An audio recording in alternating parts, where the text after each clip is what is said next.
Patchwork, A Political System for the 21st Century. Chapter 2, Profit Strategies for Our New Corporate Overlords.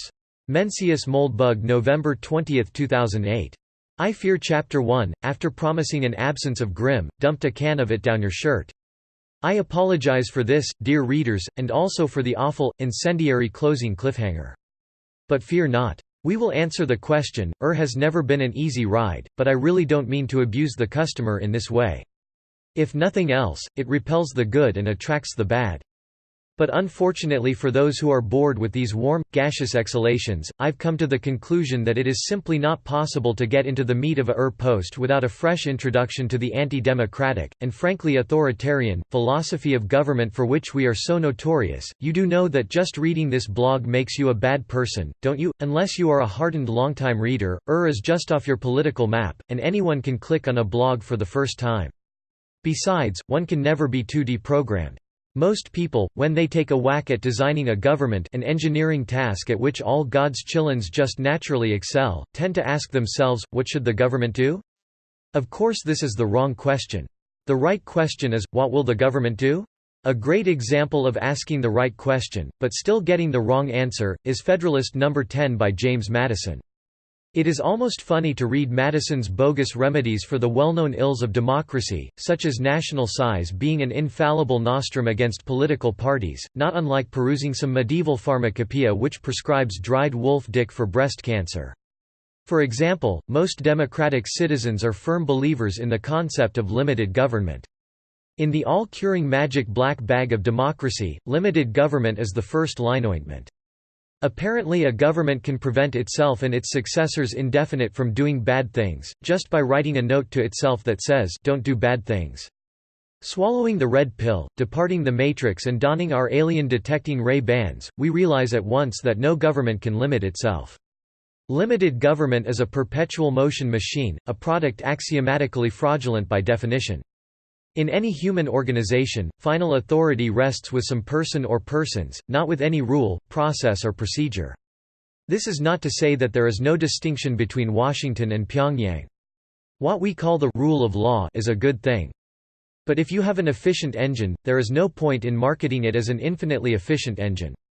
The noble ideal of limited government or rule of law is a piece of political camouflage, behind which lurks a useful and effective, but certainly imperfect and not even slightly divine, corporate design, that of judicial supremacy. In a sentence, juridical supremacy is judicial supremacy. Judicial supremacy is a management design in which ultimate sovereign authority rests with committees of arbitrators who are experts in proper government procedure. The design certainly has its merits. If implemented well, for example, it can reduce personal graft among employees to negligible levels. Hardly a high standard, but I am happy to be governed by a regime which has achieved it. But ultimately, judicial supremacy can become arbitrarily evil, all it takes is arbitrarily evil judges. Is judicial supremacy, for example, superior to military supremacy? This is like asking if a rowboat is better than a sailboat. For some purposes it is, for some it isn't. In peacetime you would probably rather have the former. If you want to win a war you probably want the latter. Neither, however, can be said to be in any sense predictable by design. A judicial critocracy or a military dictatorship may deliver good government, or bad government. Either can be nice or nasty. In the end, the words «judge» and «general» are just words. It is not at all difficult to imagine a process of political evolution by which they swap meanings. Herr Teufelsdrock's philosophy of clothes has never said more. Can a general command, in a black robe, or justice be laid down, in camo? Most assuredly, and the devil too, in either. But more of him in short. Under the clothes is a man. Who is he? How got he here? What does he at his desk? None of these having much to do with your design, is it possible to design a structure of government which will be stable and predictable? Hopefully, of course, stably and predictably benign. History affords no evidence of it. But history affords no evidence of semiconductors, either. There is always room for something new. The key is that word should. When you say your government should do X, or should not do Y, you are speaking in the hieratic language of democracy. You are postulating some ethereal and benign higher sovereign, which can enforce promises made by the mere government to whose whims you would otherwise be subject. In reality, while your government can certainly promise to do X or not to do Y, there is no power that can hold it to this promise. Or if there is, it is that power which is your real government. Your whining should be addressed to it. The neocameralist one structure of patchwork realms, which are sovereign joint stock companies, creates a different kind of should. This is the profitable should. We can say that a realm should do X rather than Y, because X is more profitable than Y. Since sovereign means sovereign, nothing can compel the realm to do X and not Y, but, with an anonymous capital structure, we can expect administrators to be generally responsible and not make obvious stupid mistakes. Another way to say this is that a realm is financially responsible. The general observation here is that, to paraphrase Tolstoy, financially responsible organizations are all alike. By definition, they do not waste money. By definition, their irresponsible counterparts do, and by definition there are an infinite number of ways to waste money. Think of a rope. A financially responsible organization is a tight rope. It only has one shape. But if there is slack in the rope, it can flap around in all kinds of crazy ways. It is immediately clear that the neocameralist should, the tight rope, is far inferior to the ethereal should, the magic leash of God, typically these days arriving in the form of vox populi, vox dei. Or, as a cynic might put it, vox populi, vox preceptoris. Given the choice between financial responsibility and moral responsibility, I will take the latter every time. If it were possible to write a set of rules on paper and require one's children and one's children's children to comply with this Bible, all sorts of eternal principles for good government and healthy living could be set out. But we cannot construct a political structure that will enforce moral responsibility. We can construct a political structure that will enforce financial responsibility. Thus neocameralism. We might say that financial responsibility is the raw material of moral responsibility. The two are not by any means identical, but they are surprisingly similar, and the gap seems bridgeable. When we use the profitable should, therefore, we are in the corporate strategy department. We ask, how should a patchwork realm, or any financially responsible government, be designed to maximize the return on its capital? For our overall realm design, let's simplify the Anglo-American corporate model slightly. We'll have direct shareholder sovereignty, with no board of directors. The board layer strikes me as a bit of an anachronism, and it is certainly one place stuff can go wrong. Deleted. And I also dislike the term CEO, which seems a bit vainglorious for a sovereign organization. A softer word with a pleasant Quaker feel is delegate, although we will compromise on a capital. And we can call the logical holder of each share its proprietor. Therefore, a patchwork realm is governed by a delegate, who is the proxy of the proprietors, and can be replaced by a majority of them at any time and for any reason. The delegate exercises undivided sovereign authority, as in divine right monarchy. I.e., in English, total power. The delegate is always Jewish. This fragile-looking design can succeed at the sovereign layer because, and only because, modern encryption technology makes it feasible.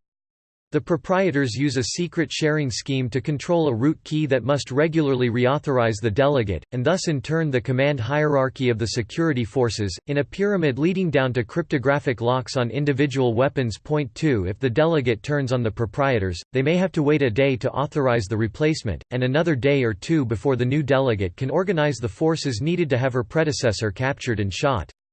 Fiduciary responsibility has its price. That modern cryptography was not available to the most serene Republic of Venice does not mean they wouldn't have used it if they'd had it. Since we have it, we can use it. Since the algorithms date to the 1970s, it's not surprising that history has no record of cryptographic organizational structures at the sovereign level. Since the neocameralist design for a sovereign corporation depends on them, it's not surprising that history shows us nothing of the kind. While as a reactionary I believe that the legal and political structures of old Europe, so often defamed as feudal, are a treasure trove of sovereign organization and if restored in toto tomorrow would prove on balance a vast human boon, it is a slight overstatement to assume that everything old is beautiful and sweet, and anything new must suck. For simplicity, our realm will do its books in gold. The spectacle of a sovereign corporation that maintains accounts in its own scrip is a fascinating one, at least from a financial perspective, and we cannot write it off quite so casually as yet another 20th-century monstrosity. It is not impossible that fiat currency can be made to turn a buck. It is unlikely that the proprietors will want their dividends in it, however. And who are the proprietors? anyone. They are anonymous shareholders. It may be desirable, though, for a realm to enjoin its residents from holding its shares. It is not normally necessary for a company to refrain from serving its shareholders as customers, but a sovereign realm is not a normal company. A resident shareholder has a conflict of interest, because he may have an opportunity to use the power of his share to promote policies that reward him directly but are not in the interests of his non-resident fellows. The effect is small, but better to rule it out. Point 3. We'll also assumption to be justified below, that realms exist in a competitive market in which residents can easily take their business elsewhere if they don't like the service. Given this setup, let's say you're the delegate. Your patch is the city of San Francisco, and your realm is its new corporate overlord, Friscorp. Friscorp is yours. Not that you own it, of course, just that the owners have hired you to run it. First, let's enumerate the basic principles of sovereign corporate management. Principle 1, the proprietor's sovereignty is absolute. Securing it against all enemies, foreign and domestic, is the primary fiduciary responsibility of the delegate. Lose the patch and the realm is worthless, and so are the shares. Everything else, even profit, comes after security. Principle 2, a realm is a business, not a charity. Its goal is to maximize its discounted return on investment. If delegate and proprietors alike somehow manage to forget this, in the long run their realm will deteriorate, develop red giant syndrome, and become gigantic, corrupt and foul. It may even turn into a democracy. Principle 3, except in cases where it conflicts with the first or second principles, don't be evil is always good business. Think of your realm as a hotel. As Mark Twain once put it, all saints can do miracles, but few of them can keep hotel. And while many hotel keepers can do miracles, few indeed are saints. But all are nice to the customers, at least, the 99.999% of customers who feel no need to start torching the drapery. While our test case, San Francisco, is hardly representative of the average stitch of Earth's skin, it will probably be harder to manage than most, being both urban, and urbane. So how, as delegate of Friscorp, would you run your town? Let's start by assuming a steady-state system, ducking as usual the problem of getting from here to there. There are two basic tasks of a realm, managing the residents, and surviving in the big bad world. Let's take these one at a time. Any hominid, hominoid, or other bipedal ape present on Friscorp's patch is a resident. The basic idea of a realm is that the proprietors profit by providing the residents with a pleasant place to live, be happy, and of course be productive. Basically, if you're not nice to the hominids, they'll leave, the proprietors won't have a business, and you won't have a job. It is difficult for those of us who grew up under democracy to juxtapose this fact, which is an incentive rather than a constraint, with the fact that as delegate of Friscorp, you exercise undivided sovereignty over San Francisco. You have no constraint. Your residents are as ants in your kitchen. No combination of them can possibly oppose you. Not even if they all come together in one big angry mob, screaming, jumping up and down, waving their little signs and throwing rocks and gravel. All will be massacred by your invincible robot armies. Pour le canal, faut la mitraille, for. And even without any such cause for complaint, if it would be profitable to just spray the whole city down, exterminating the current crop of worthless bipeds and replacing them with a more upscale crowd, you will. And if you don't, your proprietors will fire you and hire a new delegate with a clue. Terrifying. At least from the San Franciscans' perspective. But we can nip this grimness right here, it won't be profitable. Why exterminate, when you can enslave? It won't be profitable to enslave, either. But see further, once again, patchwork residents do not rely on imaginary constraints to feel secure in the icy, lethal jaws of a sovereign state which could slaughter them all. They rely on real incentives. While the incentives may not be 100% reliable, they at least exist. A realm signs a formal contract, or covenant, with all responsible residents. The deal is this: the resident agrees not to misbehave, and the realm agrees not to mistreat him. Definitions of each are set down in great detail. In case of conflict, the realm appoints an arbitrator to hear the case. All cases can be appealed up to the delegate, who has the power not only to interpret the covenant but also, being sovereign, to suspend it. This process is called law. It is not a novelty. A realm may adopt and/or modify any of the old continental, British or American systems of law. If a common law system is adopted, precedent should be rolled back to 1900 at the latest, and probably more like 1800. The democratic era has corrupted everything, law being no exception. The covenant has two sides, but the sides are not equal. The realm, having sovereign power, can compel the resident to comply with all promises. Since San Francisco is not an Islamic state, it does not ask its residents to agree that their hand will be cut off if they steal. But it could. And San Francisco, likewise, can promise not to cut off its residents' hands until it is blue in the face, but, since it is a sovereign state, no one can enforce this promise against it. For exactly this reason, however, San Francisco must guard its reputation. It does this by living up to its promises, as much as possible. If it is forced by unexpected, understandable circumstances to invoke force majeure, people will probably understand. If it breaks its own promises all the time and for no good reason, amputating hands willy-nilly after swearing up and down that life and limb are sacred, it will not be viewed as a safe place to live, and no one will want to live there. Congratulations on your new burned-out ruin. The views, at least, remain spectacular. Your replacement can probably find a way to salvage some tiny fraction of his employer's capital by turning the place into some kind of eco-park. To live in or even just visit San Francisco, a hominid must either sign the covenant, or be a dependent of some guardian who has signed the covenant. I.e., your hominid must either be responsible, or have someone who is responsible for it. San Francisco is a city, not a zoo. The signer of the covenant, the responsible party, is the subject. In the covenant, the realm promises to protect the subject's person, property and dependents. It indemnifies the subject against crime, and pays unrecoverable tort claims. There is no such thing as perfect security, and bad things can happen to anyone anywhere, but Friscorp considers all disturbances of the peace to be its problem and its fault. And most important, Friscorp guarantees your right to depart from the city with person, property and dependents, unless of course you are fleeing legal proceedings. And maybe even if you are, of course, you would have to find another patch willing to take you.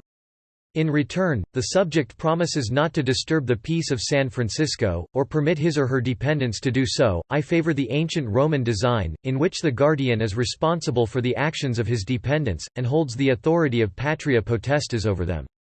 Authority and responsibility, as usual, being unified. Not quite a fractal or hierarchical sovereignty, but close. Friscorp has no business case for interfering in its subjects' family lives.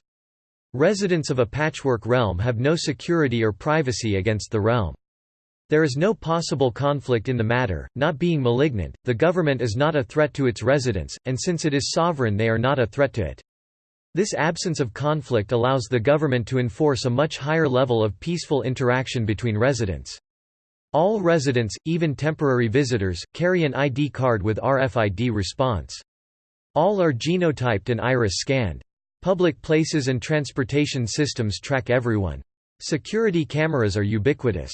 Every car knows where it is and who is sitting in it, and tells the authorities both. Residents cannot use this data to snoop into each other's lives, but Friscorp can use it to monitor society at an almost arbitrarily detailed level. In return, residents experience a complete absence of crime, at least at the level of present-day Japan, and ideally much lower. San Francisco has no need of yakuza. Residents also experience a complete lack of security theater. To board a plane, they walk right on. Friscorp has no reason to tolerate the presence of dangerous or unidentified hominids at large in its city, any more than it would tolerate leopards on the loose. Strong identification and tracking of residents also mitigates one of the most obvious problems with the patchwork approach, the inconvenience of constantly crossing borders in a world of small sovereignties. What does a resident do if she lives in San Francisco and wants to drive to Berkeley, which is a different country? Is there a checkpoint on the Bay Bridge? Not at all. She just drives to Berkeley. Her car knows who is in it, and the authorities of both SF and Berkeley know where it is. If she is for some reason not authorized to enter Berkeley, all sorts of alarms will flash. If she persists, she will be of course detained. Having a scalpel, Patchwork feels no need to whack anyone with a club. One way to see internal security in a patchwork realm is as a compromise between two sorts of Orwellianism. In the sense that the realm is effectively omniscient and omnipotent, it would fit most people's definition of Orwellian. In return for its Orwellian powers of observation and action, however, Friscorp has no interest at all in the other half of Orwellianism, the psychological manipulation of public opinion as a device for regime stabilization. The realm cares what its residents do. It does not care what they think. It is difficult to express the importance of this freedom to those who have found a way to live without it. There is one problem, though, which is the problem I mentioned in Chapter 1, the problem of adults who are not productive members of society. In our little newspeak we call them wards of the realm. A ward is any resident who is not capable of earning a living, is not accepted as a dependent by any guardian, and is not wanted by any other patch.